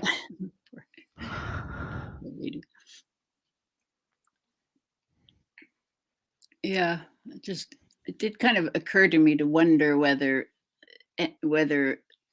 she really is as ugly as he says, or or if it's just like for him. Well, that's the thing, that he's the narrator of this story. So how reliable is he as a narrator? I know that as a reader you would like to have a reliable narrator, otherwise you're constantly second guessing him. But yeah, if certainly it's his opinion, so it's subjective. Yeah, I suppose it's just because she has this role as the sort of she's the the devil, quote unquote, the shadow side. So that the assistant Faustina is really pretty. That's logical. That's consistent with what we'd expect, because a magician would have a pretty assistant just to take away all the attention from what he's doing. Because if you have a pretty assistant, all the men are looking at her because they like her, and all the women look at her because they're jealous of her. Yeah. So yes, it works very, very effectively. Shiny object over here. Yes. Doesn't need to do a lot. Just stand there and then draw away attention. So yeah, if he was lying and she was pretty, then that also wouldn't. Why wouldn't she be the assistant of the magician or I guess it's not like he's lying, but I guess I just think that his like the way he describes her as being hideous might have something to do with the kind of function that the role. He's projecting a bit, I think. Yeah. The next time he sees her, she's like simian. She looks like a monkey. I think, is Theodore back? Yes, I am. You talked I think we've extensively about Diana Marfleet, so we can go to the next. Yeah. Okay. About the protagonist. He's a man-child with one leg who gets angry about the fact that somebody said something about him on Twitter. The end. But you, to your point, is his narrative at any point questioned that he's unreliable or that he's just making stuff up? Because he made literally just stuff up for Paul Dempster or Eisengrave. He's certainly capable of making a backstory for himself where he's much more interesting than he actually is. But there's no way for us to tell unless you start reading the sequels. Yeah. And because you get a different point of view. But if you just read this book, then you can't tell. Yeah. I mean, I think it's just like a question of normal, I don't know, exaggeration or overemphasis that everybody, but just by virtue of being a person, that your perspective is a little bit different than everyone else's perspective. So if he was an unreliable narrator, then this book contains the sin of not following Chekhov's gun. Because if he was unreliable and this becomes a plot point later on, then somehow you have to be clued in a bit. Then he has to be like lie to his mother or something, or and as a child he would hide stuff or do this already. Then this would make sense. But if now let's say in the next book it turns out that everything in this book was false, then it becomes it feels a bit cheap as it is. No, I'm not arguing that. I think just with it just occurred to me, like with reference to Liesel, that the matter of her being hideous just could have something more to do with what she represents than it's just something to consider. Divinity is certainly a theme in this book, and if you have an angel or have a saint, then you need a sinner or a devil in this book as well. So although the lines blur, of course, and that's a bit of the what do you call it, the drama in this book. But and I just to the point, hideous is only the term I use to describe her. What is referenced in the book is ugliest human creature. Yeah, it's like what comes to mind is like the Frankenstein's monster or something like that. Yeah, he's not really described what he looks like, but everybody is just abhorred by him. Yeah, kind of imagining something. It falls in the natural uncanny valley. Okay. Despite being danceable, I guess. Well, Dunstable is in the middle of everything, so a lot of this book isn't really about him, but how he interacts with other people. Yeah. But yeah, as I said before, I think he's emotionally somewhat stunted, especially when it comes around women. And that's the reason why he either idolizes them or he vilifies them. One of the two. And there's not really a middle ground. As soon as he gets into a middle ground with them, he becomes uncomfortable. So as soon as it becomes real, and you see this with Diana, and you see this with oh God, what's her name? The wife of Boyd Stanton. Viola. Yeah, Viola. Yeah. And so yeah, that's a bit of his arc. It's not his arc. He actually doesn't really change in this. Yeah, as described, he's just fifth business. Yeah, he's fifth business. He doesn't. He's just there because if he wasn't there, then we do need some Deus Ex Machina to finish the plot. He's just there to grease the wheel. Yeah, he's the one who kept the MacGuffin, or he's the one who had a bit of information to finish the plot. So if you would tell this from like Boyd's or from Paul's perspective, then suddenly he didn't know, but suddenly this information was revealed because he met this guy who had known his mother really well, and he had this rock, and it turned out that this other, and then it becomes really cheap. So it's really brilliant from this book that he actually describes it from this way, because normally if you would keep such a secret until the end that there was a rock in the snowball, it would feel really cheap because you as a reader, but you're not clued in until the last moment, despite the fact that you're supposed to be inside this guy's head. But yeah, it's very effective. Davies really uses the theatrical metaphors very effectively. You know, this is described in theatrical terms. That there's also like literal, a lot of kind of use of literal theater as well. And the I don't even know if fifth business is a real theatrical term, but given this is fiction, you can get away with stuff like that. You can just make it up and act like it actually exists in that world, which is that's a tradition, making up reliable sources. You know. Yeah, that's why I'd rather write fiction than non-fiction, because in non-fiction people are like, yeah, do you have a source for that? And then with fiction you can say, yes, it's me. You have a peer-reviewed source. Yes, the University of Harderwijk has peer-reviewed it, and then let's say there's no university like that, and like, does it really matter? It's fiction. But can make all kind of societies. But talking about Dunstan, he's basically the clue of the story in a really interesting way. The way he tells it, he actually does have an interesting life. And he's also a bit of a contrarian from the beginning when he was practicing magic tricks, which is kind of forbidden in the village where he's from. Strict Christians, because doing magic. Puritans. Well, at least, At least the Baptist. He's like, at least he says, I forgot how the Baptists were, hated. Baptist. Presbyterians. Yeah, and I think a small Catholic denomination as well. Nomination. They're the sort of minority in the town, I think.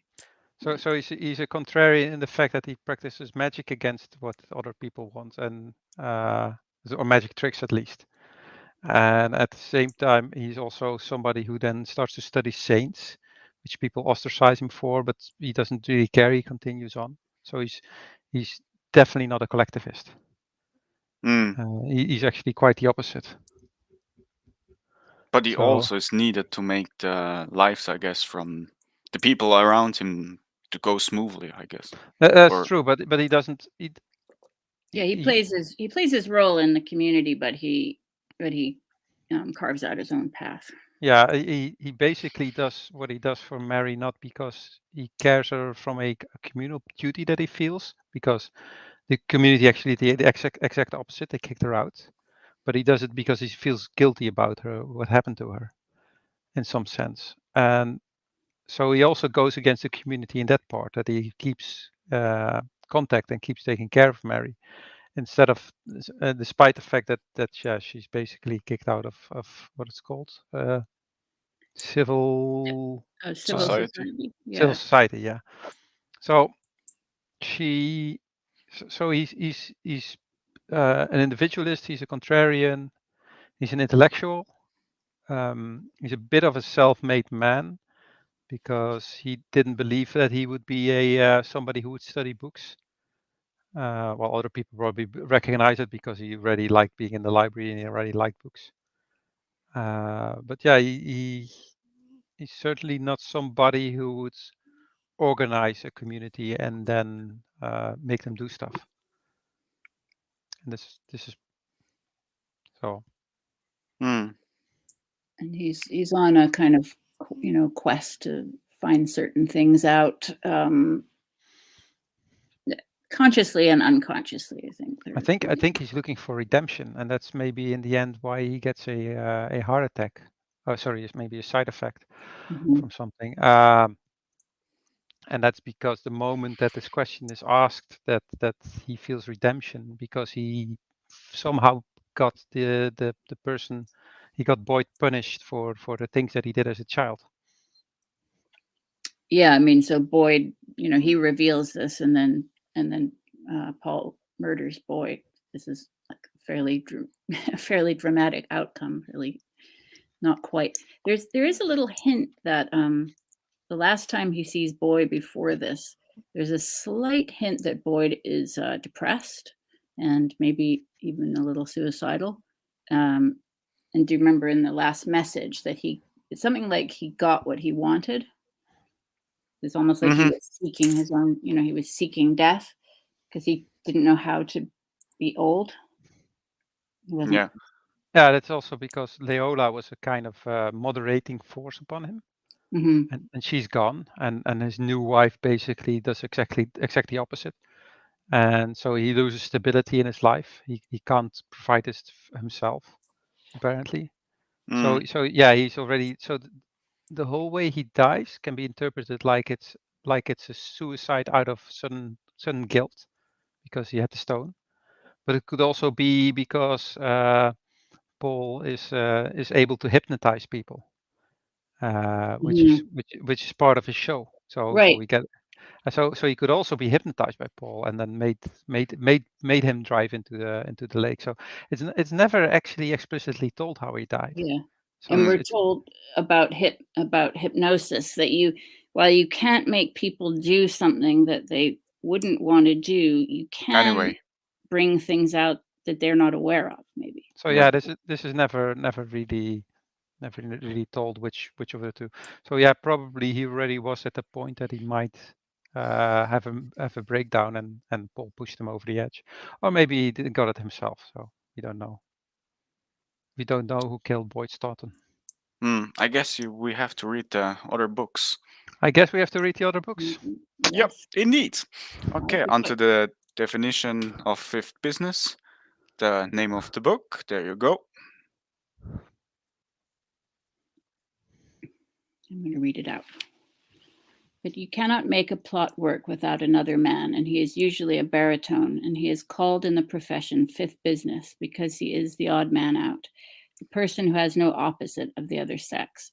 And you must have fifth business because he is the one who knows the secret of the hero's birth, or comes to the assistance of the heroine when she thinks all is lost, or keeps the hermitess in her cell, or may even be the cause of somebody's death if that is part of the plot. The prima donna and the tenor, the contralto and the basso, get all the best music and do all the spectacular things, but you cannot manage the plot without fifth business. Thank you very much for the reading. Anything about the title of the book or the description of the main character? I think the title is intentionally a little mysterious because even if it is a real thing, it's not widely known. So we kind of want to find out what fifth business is. If it would be real, then it would be some obscure technical theatrical term. Yeah. And so yeah, the title itself already asks a question. Okay, what is fifth business? And that draws you in. But it also explains the book in a way. Yes. Yeah. If it will be old teacher get angry at tweets, maybe we'll leave it at that. And we see what happens. Like he has to, we see fifth business in action. Partly just through the writing of the book itself. That's kind of an activity of fifth business, but also like explicitly at the end where he reveals the secret and this causes the death to happen. And the first scene and the last scene come together. Indeed. And it also spawns a trilogy. So you get more of the interweaving, I guess, of the person, of myth and reality. Probably. Well, I'm definitely going on to the Manticore now. It's like the big path of rediscovery for me, because it was interesting too, because I read the books before I went to live at Massey College, and now I'm rereading them with having gone there, and now there are actually certain things that make me remember a lot about the college and the experience there. In the first photograph that you showed of Davies, he's sitting in the college. I know the place where he's sitting. Oh, very nice. It all sort of ties together. He actually founded it as a men's college and fought hard to keep it a men's college, but he lost the battle. They started admitting women in the 70s, fairly soon after. I think it was about 7 years after it was originally built. And it is quite a wonderful place. Although I'm sure that the Stalinists have, destroyed most of the traditions that we had there. We hardly had any women at our university, so I don't know. Then again, I did the technical university, so there you go with preferred preferences and actual preferences. Yeah, it's that's the last bastion, isn't it? Yeah. Oh, we did have one thing that. Now we can go on a real tangent. We did have political activists back then who like had a socialist party and things like that, and we just would basically laugh at them like, oh, we don't have time for politics. So, and things are really different nowadays because everything has become political. Yeah, I can imagine. So there was this party where they had this idea that normally a meter of beer is like 10 or 12 beers. And so they thought like, oh, for the twice amount of money, you can buy 30. And we call this a vrouw, a woman. So they had free women as a slogan somewhere on a poster. So this local feminist, she got really angry. So the next week they had like naked women in cages as a slogan. And then the student who made it up, we made him an honorary member for the rest of his life and stuff like that. The 90s were great.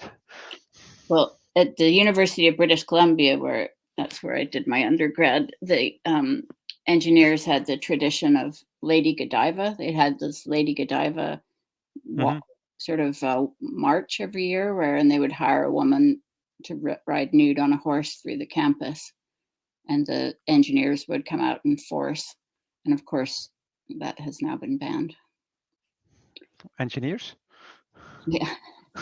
The engineers used to be considered like this sort of very extremely playful and rowdy group. They were always doing things like hanging Volkswagen Beetles off the bridge or something, like, doing some crazy that's stunts. what you get when you put a bunch of young men together and then they start doing that. Yeah. Especially if there are no women around, then they get creative with all that energy that they have. Indeed. They might even do something silly like go to the moon. I know, do all sorts of crazy stuff.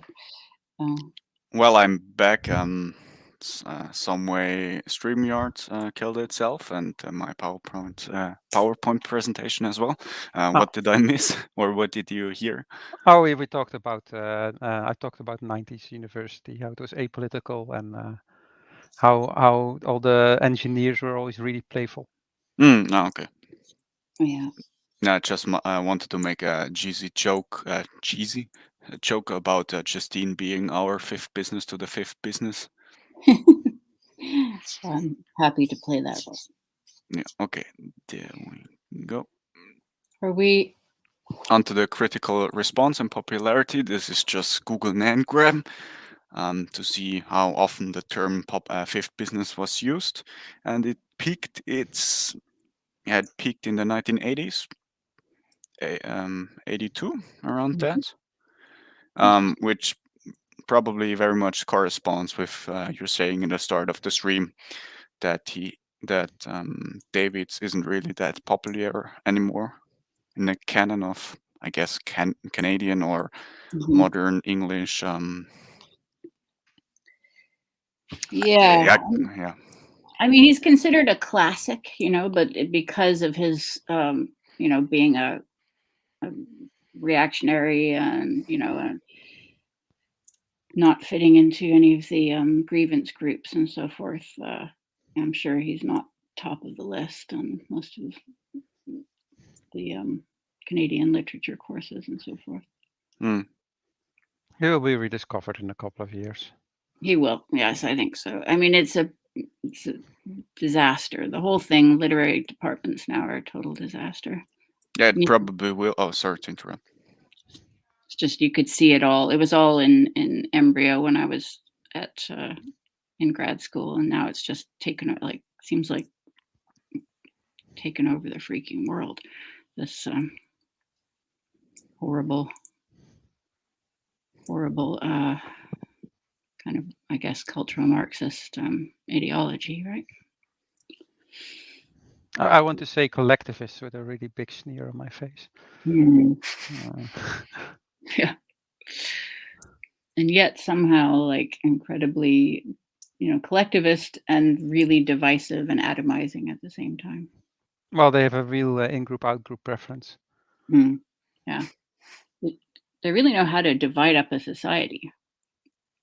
Into, Maybe, Justine, you can sneaking back in by mentioned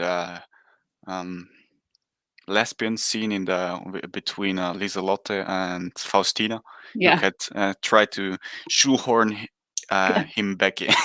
Maybe he will have. Yeah. In, yeah. Yeah, maybe that could be done. Yeah, that he really was secretly progressive. Yeah. That'll fool them. Whatever subverts the subverters, I guess.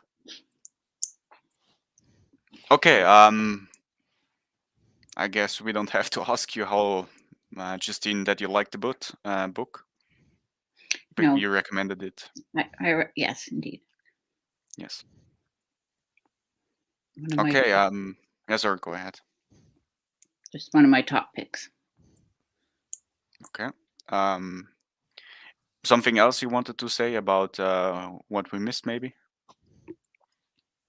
Well, in the book, I mean, I think I'm pretty happy. But I think we've covered a lot of territory. It would be nice would be nice if we could read more at some stage. But. Yeah, sure. Why not? Bishop, something about the book?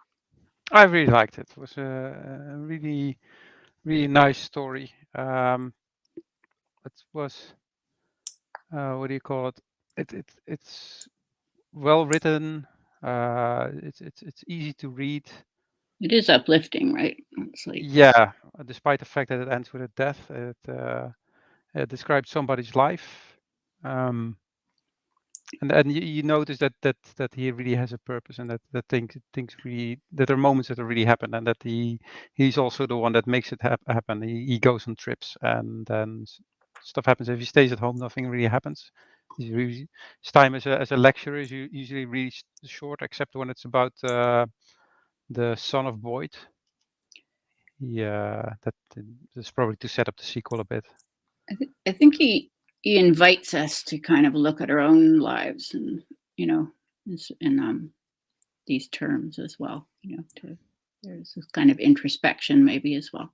You're right. I should go out and I should travel the world. One if of these only, days. If only. If only, yeah. Remember when we were free? Yeah, I guess for me it's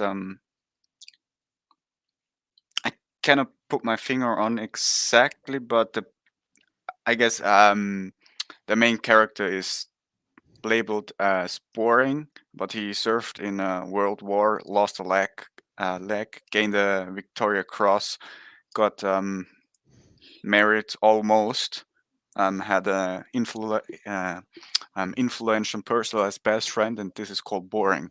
I guess this is a glaring example for what was taken. That Right. somebody like that is considered boring. Well, if you would say boring as not successful, then Boyd would have been seen as a successful person, but because he had prestige, while Dunstan didn't have this. He was like a boring teacher. That's why Dunstan actually gets angry about the fact that he's described like that. Yeah, maybe. Probably. Okay, so I guess any closing remarks? Everybody read this. And then Yes. there are lots of other, the other books are really good too. There are others that are standalone ones. Very enjoyable. They all have this kind of spirit to them. Okay, on to the next book we will read is Crime and Punishment. It will be next week, and we will have a talk similar to this one about Crime and Punishment. So we're streaming next week? Okay. Yes, indeed. Or at least it's planned. Okay. I better get working. Okay, any closing remarks, Bishop? No. Okay. Justine? Everyone have a wonderful evening. And a blessed 2022. Yes, let's hope that. I can't even say it. Okay. Well, God bless us, every one of us. yeah. Tiny Tim. Yes. Yeah. Yeah, I hope you had a Merry Christmas, celebrated it how it should be celebrated, and I wish you a wonderful year. Maybe not that burdensome as the last one, and I happy that you catch up with Crime and Punishment. Bye-bye. Bye. Bye.